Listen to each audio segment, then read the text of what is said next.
Hello दोस्तों, मैं सचिन अरोड़ा एक बार फिर से आप सभी लोगों का स्वागत करता हूं अरोड़ा एजुकेटर के इस ऑफिशियल प्लेटफॉर्म पे।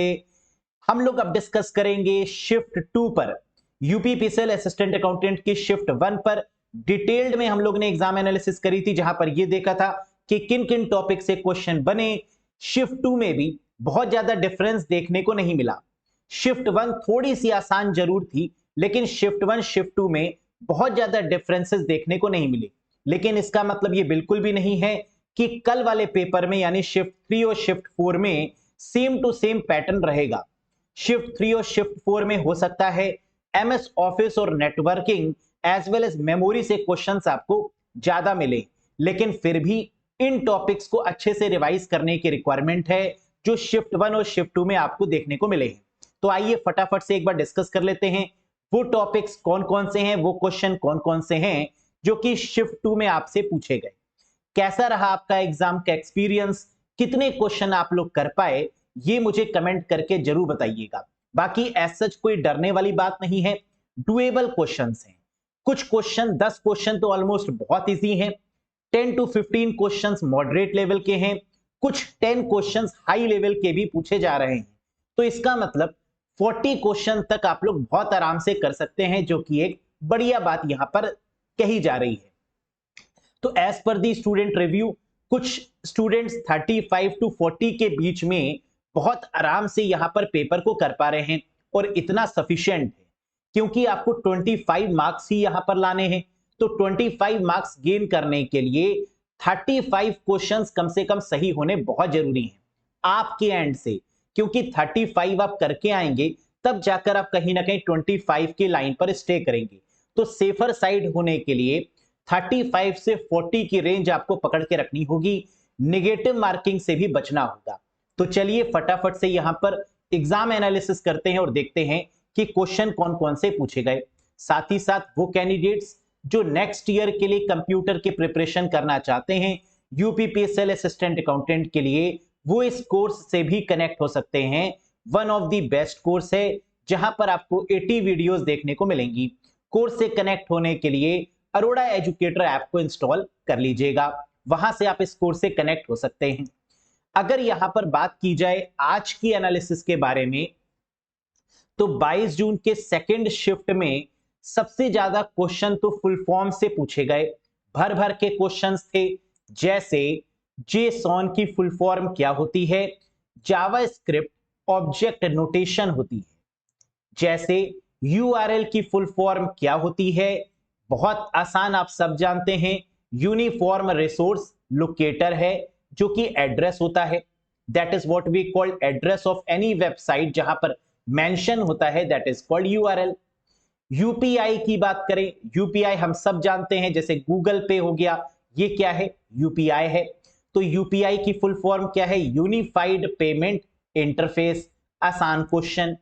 स्विफ्ट की full form society for world wide interbank financial telecommunication, एक ऐसी संस्था जो सॉफ्टवेयर भी डेवलप करती है एज वेल एज जो सोसाइटी में जितने भी फाइनेंशियल ट्रांजैक्शन होते हैं उनको भी मॉनिटर करती है, दैट इज स्विफ्ट।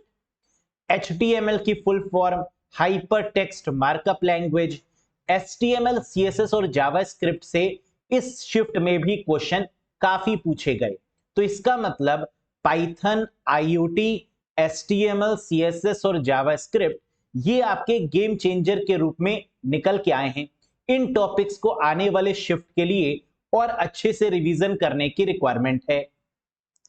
साथ ही साथ यहां पर आईओटी से रिलेटेड एक फुल फॉर्म पूछी गई, प्रोटोकॉल। आईओटी में यूज होने वाली प्रोटोकॉल कौन सी है, 6 लो पैन, जिसकी फुल फॉर्म है 6 का मतलब IPv6 over low power wireless personal area network.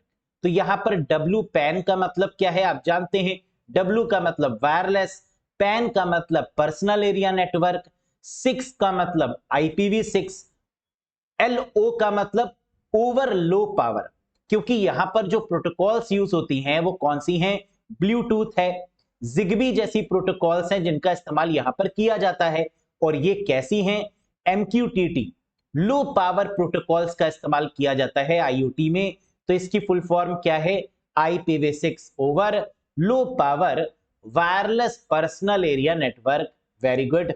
साथ ही साथ सेकेंड शिफ्ट में भी पाइथन से 8 से 9 क्वेश्चन देखने को मिले, जिनका लेवल मॉडरेट टू टफ देखा गया। कुछ क्वेश्चंस तो बहुत आसानी से किए जा सकते थे, लेकिन कुछ क्वेश्चंस थोड़े से टफ लेवल के भी देखने को मिले हैं, जो कि एज एक्सपेक्टेड था। रैंसमवेयर से क्वेश्चन देखने को मिला है, मेलवेयर टॉपिक से। फिशिंग अटैक देखने को मिला है, मेलवेयर टॉपिक से। HTML के 3 क्वेश्चन देखने को मिले, साथ ही साथ CSS कैस्केडिंग स्टाइल शीट के तीनों की तीनों क्वेश्चंस पढ़ाए हुए हैं, डुएबल हैं, आप कर सकते हैं। जावा स्क्रिप्ट से एक क्वेश्चन देखने को मिला है। शिफ्ट 1 में भी HTML से 3 क्वेश्चन थे, CSS से 3 क्वेश्चन थे और जावा स्क्रिप्ट से एक क्वेश्चन था। इसका मतलब पैटर्न लगभग सिमिलर रखने की कोशिश की गई है एग्जामिनर के द्वारा। नेटवर्किंग से ऑप्टिकल फाइबर बेस्ड एक क्वेश्चन पूछा गया था। सेमीकंडक्टर मेमोरी से भी एक क्वेश्चन एग्जाम में पूछा गया था। हम जानते हैं सेमीकंडक्टर मेमोरी में रैम रोम को ही हम लोग रखते हैं, जो कि प्राइमरी मेमोरी का ही पार्ट है, वेरी गुड। साथ ही साथ यहां पर TCP/IP प्रोटोकॉल से भी एक क्वेश्चन देखने को मिला था, जो कि डायरेक्ट क्वेश्चन नहीं था, थोड़ा सा घुमा के क्वेश्चन को पूछा गया था। देखिए, क्वेश्चन को घुमा के ही पूछा जाता है, डायरेक्ट क्वेश्चन नहीं आते। कॉन्सेप्ट अगर आपने अच्छे से पढ़ा है तो यहां बहुत आराम से आप 35 to 40 इजिली स्कोर आप कर पाएंगे। ECS की फुल फॉर्म पूछी गई थी। ई कॉमर्स पर भी कुछ क्वेश्चंस आ रहे हैं, लेकिन बहुत ज्यादा नहीं, 1 या 2 क्वेश्चंस हैं जो कि डुएबल हैं। इलेक्ट्रॉनिक क्लियरिंग सर्विस इसकी फुल फॉर्म होती है, यानी 6 से 7 सिर्फ फुल फॉर्म्स ही पूछ ली थी। फ्रंट एंड से क्वेश्चन था। न्यू फाइल क्रिएट करने की शॉर्टकट की से क्वेश्चन था। कंट्रोल N की मदद से नई फाइल को हम क्रिएट करते हैं। MS ऑफिस से 4 क्वेश्चंस पूछे गए। पहली शिफ्ट में भी लगभग 2-3 क्वेश्चन थे और इस शिफ्ट में भी 3 से 4 क्वेश्चन पूछे गए। नेक्स्ट शिफ्ट में MS ऑफिस की वेटेज ज्यादा होगी, ऑपरेटिंग सिस्टम की वेटेज ज्यादा होगी, एज वेल एज नेटवर्किंग की वेटेज भी कंपैरेटिवली ज्यादा होने वाली है। तो ये मत सोचिएगा कि पैटर्न सेम आएगा। प्रीवियस ईयर में भी आखिरी दिन जो दोनों शिफ्ट थी उनके पैटर्न में थोड़ा सा चेंज किया गया था, तो यहां पर भी चेंजेस देखने को थोड़े से जरूर मिलेंगे, बहुत ज्यादा नहीं, थोड़ा सा चेंज आपको देखने को मिलेगा। MS ऑफिस से 4 क्वेश्चन, यूनिक्स ऑपरेटिंग सिस्टम से 2 क्वेश्चन देखने को मिले थे। साथ ही साथ IoT से एक क्वेश्चन देखने को मिला, जहां पर आंसर ट्रांसड्यूसर था। ये क्वेश्चन क्या था? Convert a signal from one physical structure to another in IoT। IoT में सिग्नल को कन्वर्ट करने के लिए एक स्ट्रक्चर से दूसरे स्ट्रक्चर में किसका यूज किया जाता है? और आंसर है ट्रांसड्यूसर का यूज किया जाता है। ऐसे ही काफी इंटरेस्टिंग क्वेश्चन देखने को मिले।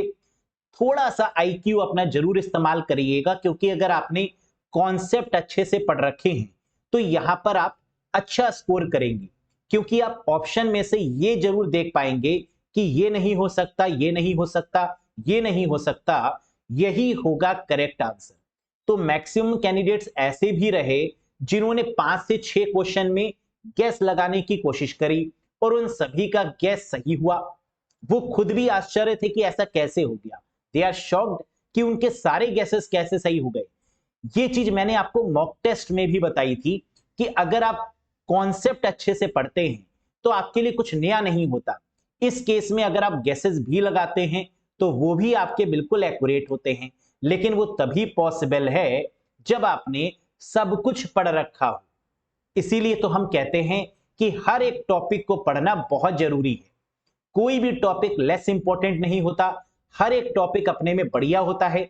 इसलिए अगर आपने इन डेप्थ हर एक टॉपिक को कई बार पढ़ा हुआ है तो आपको ऐसा ही लगेगा कि सारे क्वेश्चंस पढ़े हुए हैं। ठीक है, तो बस प्रेजेंस ऑफ माइंड का यूज करते हुए कोशिश करिएगा कि 35 to 40 क्वेश्चंस तक आप करें, जिसमें मैक्सिमम आपके गैसेस ना हो, काफी क्वेश्चंस आप सही कर पाए। यही आगे आने वाली शिफ्ट में उम्मीद है, और बिल्कुल आप कर पाएंगे, क्योंकि पेपर का लेवल मॉडरेट ही देखने को मिल रहा है, बहुत टफ देखने को नहीं मिल रहा है ना। तो ये अच्छी बात है। पहले के कंपैरिजन में अगर हम देखें प्रीवियस ईयर्स में कई सारे ऐसे क्वेश्चंस थे जिनको कर ही नहीं पा रहे थे कैंडिडेट्स, है ना। कई सारे न्यूमेरिकल बेस्ड क्वेश्चंस थे, लेकिन इस बार ऐसा बिल्कुल नहीं हो रहा। पेपर का पैटर्न थोड़ा सा लाइट रखने की कोशिश की गई है। तो आई होप सो कि आप सभी ने जितनी मेहनत करी है, स्ट्रेटजी में कोई बदलाव मत करिएगा, लास्ट टाइम पर कुछ नया पढ़ने की कोशिश मत करिएगा। जितना आपने पढ़ा है उनको फिर से एक बार बढ़िया से रिवाइज करने की ही रिक्वायरमेंट है। जहां पर HTML, CSS, जावास्क्रिप्ट, IoT और पाइथन, थोड़ा बहुत नेटवर्किंग और मैलवेयर पे फोकस कर लेंगे तो ये सफिशिएंट है। वैसे जितना आपने पढ़ा है वो सफिशिएंट रहने वाला है, तो बिल्कुल भी घबराइएगा नहीं। कोई कुछ भी आपसे बोले उस पर बहुत ज्यादा यकीन मत करिएगा, क्योंकि हर कोई कंपटीटर है। तो आजकल के टाइम पर कोई आपको पॉजिटिव फीडबैक दे ये जरूरी नहीं। अपने ऊपर आप खुद पर भरोसा रखिए, ये बहुत जरूरी है ना। क्योंकि हमारे साथ वाले भी हमारे कंपटीटर ही होते हैं, क्योंकि वो भी चाहते हैं कि मेरा सिलेक्शन हो जाए, है ना। तो आजकल के टाइम पर कोई किसी को सही एडवाइस नहीं करता है। अपने ऊपर भरोसा रखिए, सब कुछ बढ़िया करके आएंगे और एग्जाम के बाद अपना फीडबैक जरूर शेयर करिएगा।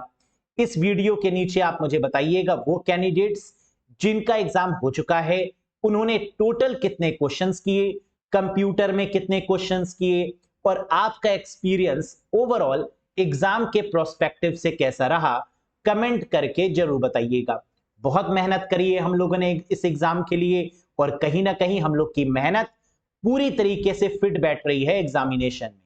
That's all for today guys, thank you very much, bye bye and take care. Video अच्छी लगी हो तो एक बार लाइक कर दीजिएगा, चैनल पर नए हो तो सब्सक्राइब जरूर करिएगा। बहुत जल्द मिलेंगे नेक्स्ट एनालिसिस के साथ। Till then bye bye and take care guys.